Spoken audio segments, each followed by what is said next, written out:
Hi. Um, Before entering in scientific detail, I would first like to introduce you to the people and the topics we have covered in the chair. Um, up-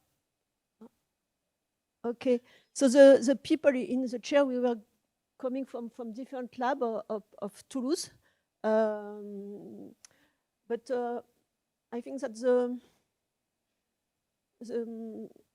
the common concept was decision and with preference, human preference, or simply with a gain function to optimize and dealing with uncertainty.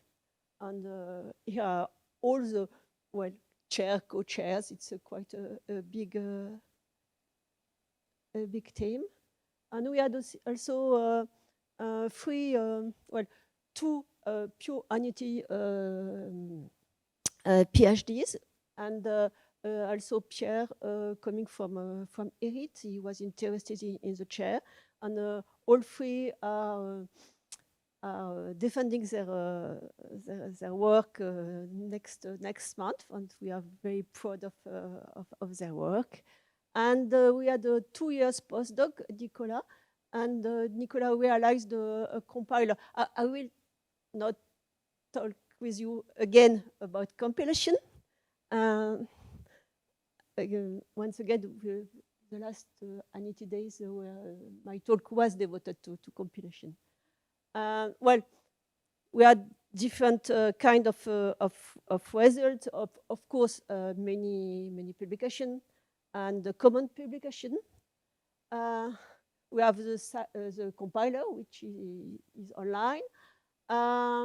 Some of us organize an autumn school. We also have collaboration with different university. And well, what now? Now we hope with the heroic chair to continue the work we have done together.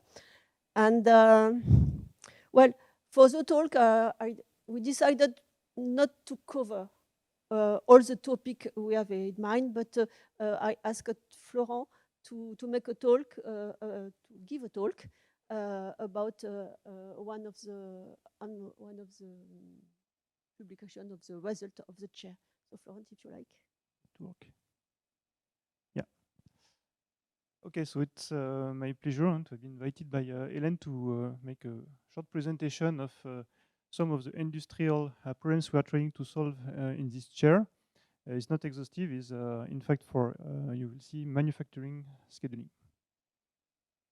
So in fact, our journey for this research is threefold. It begins with trying to solve, let's say, nominal manufacturing problems where everything is known, deterministic. You know all the tasks, you know how the environment will behave, but you have some constraints which are difficult to handle, like, for instance, multi-skill work allocation, some time constraints between in the precedence relations, non-renewable and renewable resource sharing. So it will be the first part of the talk. Then once you have, when you are able to solve, let's say, nominal scheduling problems, you would like to quickly react to disruption events. And sometimes for big industrial problems, solving them can take a long time, can be minutes, maybe hours, depends on the quality you're targeting. And so we try to learn, in fact, a surrogate model of the solver solutions, right, in order to be able to quickly reschedule with some quality loss. You will see that in the second part. Something that I will not speak about today, but which is part also of the research we conducted, that once you're, I don't know if I, yes, once you are able to quickly, in fact, infer a schedule for a new situation, it takes maybe some milliseconds in our case, and so you can massively try to solve different scenarios in parallel. Let's say you will sample hundreds or maybe thousands of different future scenarios, and for each of the scenarios, you can try to launch your inference pipeline and get some metrics and decide of the best next tasks to start. So I won't have time to discuss about this today. It's part of the publication I will advertise at the end. So first part, how we can solve large scheduling industrial problems in a nominal workflow. So in the literature, people look at job shop problems or RCPSP, resource constraint project scheduling problems.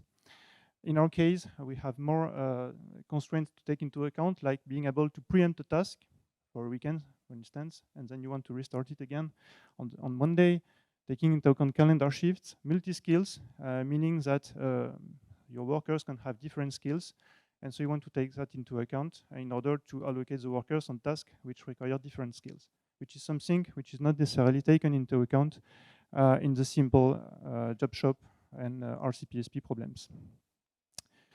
I will maybe make a small focus on this model because in the second part I will speak about it. So this is a normal nominal RCPSP, resource constraint project scheduling problems. We have a set of tasks that you see here with some precedence relations. So for instance, task 10 can only be started after task 6 and 7 have ended. And then you also have resources. So each task consumes some resource. And so you cannot consume more resources at a given time than the available resource, right? So here we represent only one resource, but you have many different resources. Again, it's a very simple problems. In the next slides, I will try to show quickly how we can handle more complex constraints, but without any detail. Sorry about that. Yeah. So in the literature, if you look at job shop and RCPSPs, as I said, you cannot model preemption of tasks and also generalize precedent constraints. Like for instance, you want to start a task like no more than 10 minutes after the previous one has ended, or you want to start it just when the previous one has started, or okay, this kind of constraints where you add time relations in the precedence relations. And so what we have done in this chair, and more precisely Guillaume at the here. And also Christian Artig and Naum Alvarez. So they have looked at efficient constraint programming modeling. So like in deep reinforcement learning, the architecture of the model is very important. In constraint programming, the model is very important. So if you have a bad model, it can take ages to solve compared to a good model. So this is one thing. Then we found out that if you really want to solve real industrial problems, you have to do some kind of local neighborhood search. If you take your vanilla solver, like CP solver or MILP solver, usually you won't be able to solve large problems, and so you have to go into LNS methods that I will describe in a minute.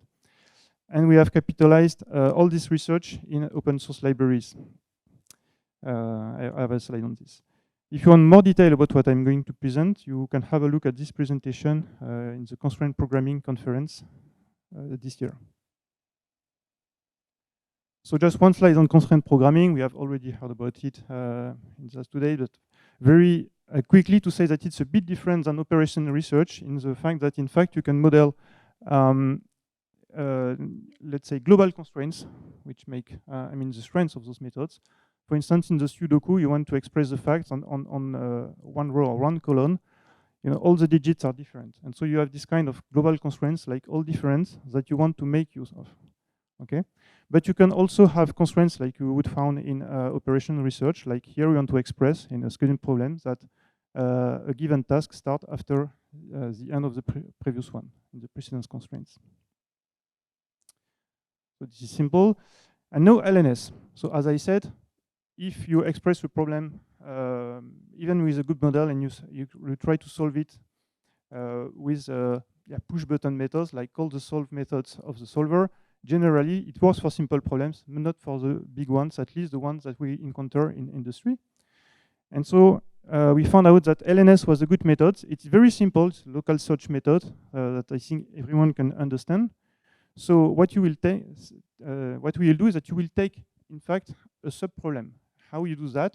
You will freeze some variables in your problem.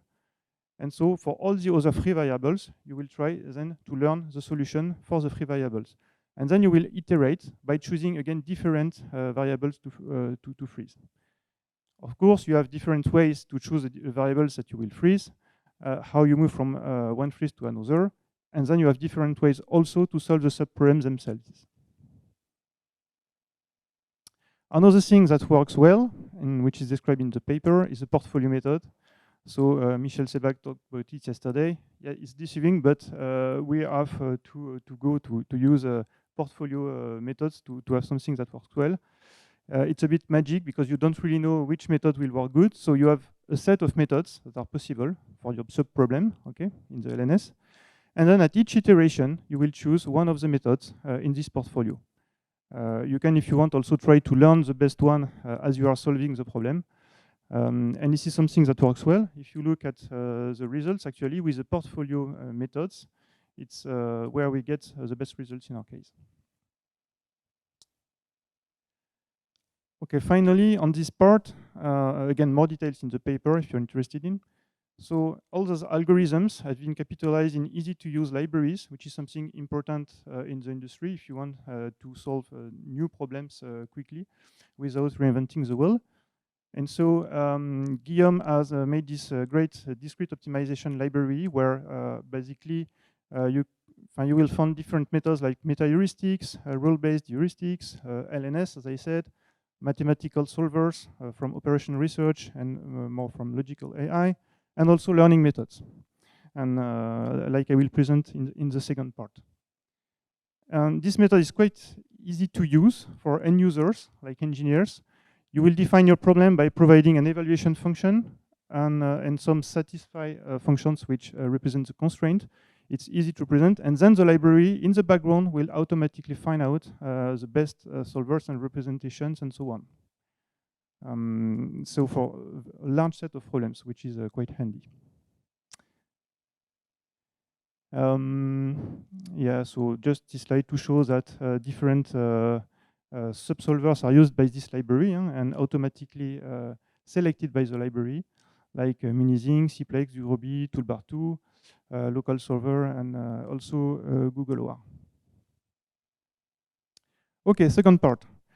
Now that we are able to solve a complex problem, but in nominal situations, how can we learn, in fact, to reproduce those solutions very quickly in some milliseconds? And so we will use, in fact, the learning part here of the library, which has been implemented after this work. So first thing is to understand, in fact, that the RCPSP problem can be represented as a graph, naturally. Why? Because if you consider that the tasks are some nodes in your graph and resources are also some other nodes, you can link all those entities by edges. So between tasks is very natural to take into account precedence constraints. And between task and resources, you will simply add edges that represent, in fact, the quantity of resource that a task consumes for a given resource. And then you also want to take into account those global cumulative resource constraints, and that says that a given resource is shared between different tasks that cannot consume more than the available, that the resource capacity. And in fact, in machine learning, we have a great model to represent graphs, which are named graph neural networks. And so what we do is simply that we map this graph representation of the RCPF problem to a graph neural network. Then you have also different architectures for graph neural networks. You can choose the neural networks that represent the tasks, the ones that are stored in the edges, and you can also have a global neural network that try to aggregate the global information. So in our case, we found out that transformer conv that make use of attention coefficients work well in scheduling problems. And then what I will present is deceptively simple. So I'm sorry, it's not rocket science. It's simply trying to mimic, in fact, the output of the CP solver. So in our case, we took CPSat from Google OR. From a given RCPSP problem, we gave it to CPSat. It produces a schedule. We also pass it to the graph neural network, and then we compare simply the starting dates of the task. So the graph neural network will infer the starting date of the tasks. And we try to minimize the difference between the two.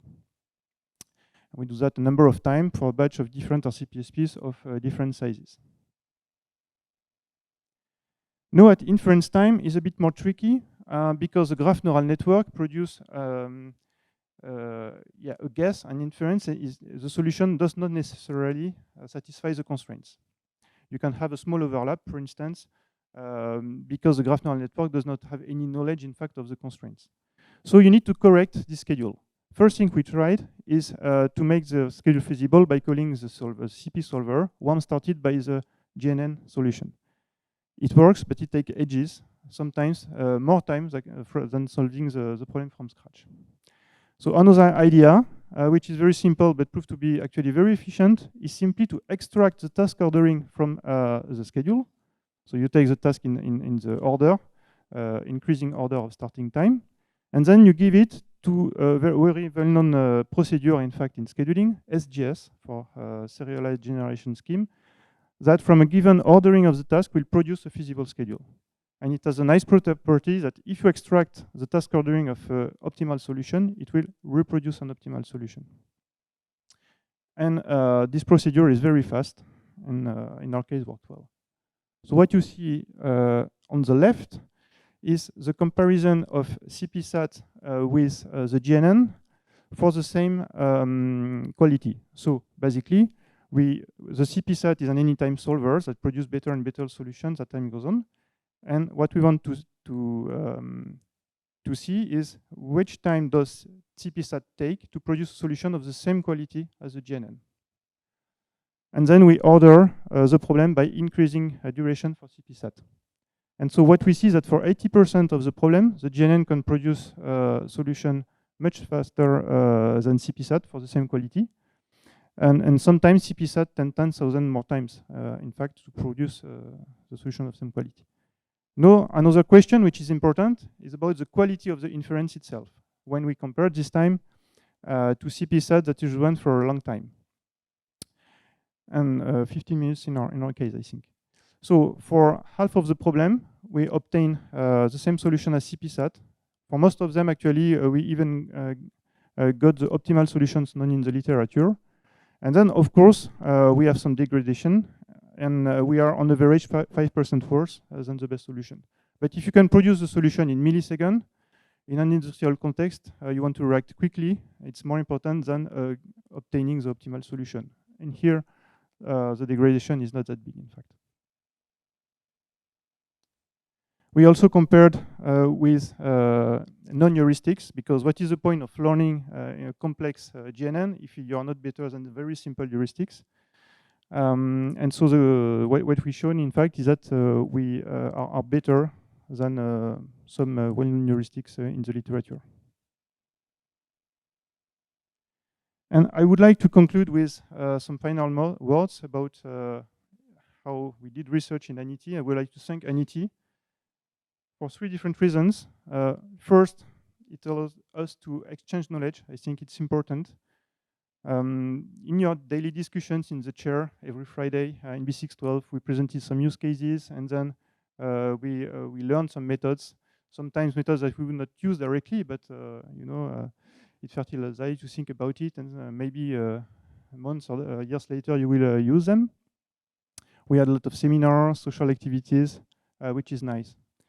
It allowed us to have important scientific collaboration. So this year we had 2 papers. So one on the frugal learning of scheduling policies that I just mentioned. So ICAP's paper with people from the Pulse project, which are coordinated by ANITI. And the one on the first method I presented with LNS with Christian Artigue. So direct cooperation with ANITI researchers. And finally, very important, so we can build a long-term relation, and it's exemplified by 2 things: the Tuples project that I will present quickly this afternoon, and maybe I hope if the AI cluster will be successful, a new chair in ANITI 2, so the heroic chair that Hélène mentioned, which aims at hybridizing machine learning and combinatorial optimization methods.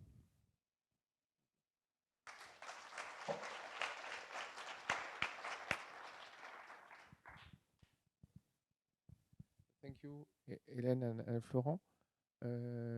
Questions? Nicolas? Yeah, so something about the large neighborhood search. It's just reminds me of something in that we do in counterfactual interventions. So you have a polynomial time function. You're trying to find the cusp at which it shifts, say, from one prediction to the next. And that problem's a polynomial local search complete problem. And it reminds me of this one, but that means it's kind of hard to do, right? It's NP, some sort of NP problem, and that must worry you. And then I also had a question about the GNNs. I didn't quite understand what the GNN was outputting. We've had a lot of trouble with GNNs in our neck of the woods. So I would if you could say a little bit more about that, that would be great. Okay, for LNS, I guess Guillaume would certainly answer better. So tell me, Guillaume, if I'm wrong. So of course, it's not a complete method, right? It's a local search, so no guarantee of optimality. But you have to be practical, and when you have an NP hard problem and you want to have a solution, and in manufacturing you must. So that's yeah. Yeah. And it's very complex to put in place. Yes, implementing an LNS method is tricky, of course. For the GNN, so what we try different things. You can try to infer the ordering of the tasks themselves, and that give it to the SGS procedure. Or you can infer the starting time of the task, what we did, in fact. So in our case, the neural network, which is embedded in each task node, right, outputs the starting date of the task. And in our case, it was better than inferring the ordering, and I think there is an intuition of that, is that if you infer the starting date of the neural network, then in fact, the neural network can use this information, which is richer than just the priority ordering, by backpropagating. What I didn't tell, in fact, that we add reverse edges, in fact, to backpropagate the information in the graph. And so the starting date is more informative than the priority ordering, especially because you are reasoning here about precedence constraints, which are temporal somehow. That's interesting, because one of the things we know about transformers is that they're much better. Well, there's some debate about it, but relative ordering is difficult often. So that's what you're trying to do when you're solving the task directly, whereas trying to get more absolute positions, maybe it's easier. Yeah.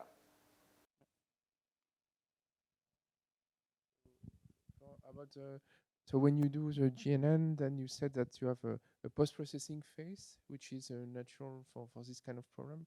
So what kind of property you recover after this? Because for the GNN, you lose a lot of properties, robustness or maybe satisfaction of some constraint. So can you recover everything from the last post-processing phase?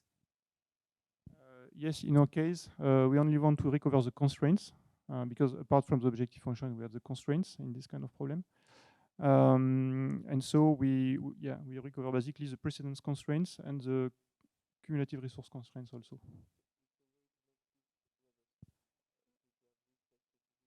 Yeah, robust and feasible in our case. Yeah, to have a feasible solution which satisfies all the constraints. So, more question? Let's go to. So thank you very much to the two speakers.